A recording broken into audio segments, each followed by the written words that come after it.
Indosuria awalnya adalah perusahaan multifinance yang pastinya di bawah wewenang OJK.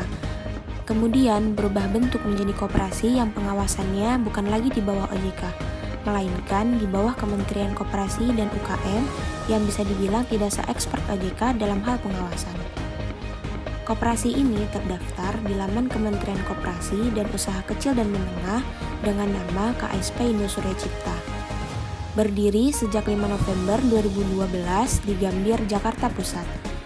Indosuria menghimpun dana dari masyarakat dengan simpanan berjangka yang bunganya dimulai dari 8% hingga 11%, lebih tinggi dari bunga bank konvensional di rentang 5% hingga 7%. Pajak bunga simpanan koperasi sebesar 10% dan deposito bank sebesar 20%.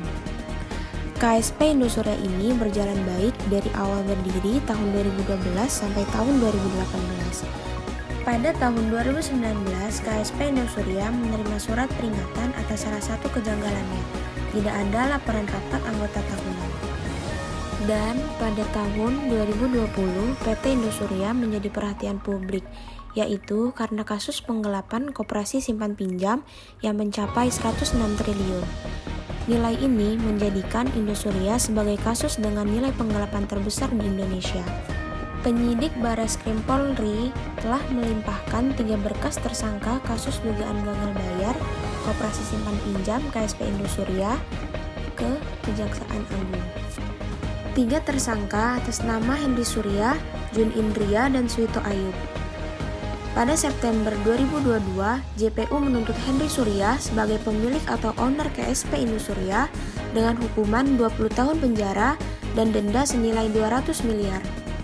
Henry Surya dan Jun Indria, Direktur Keuangan yang menjadi terdakwa kasus penipuan dan penggelapan KSP Indosuria.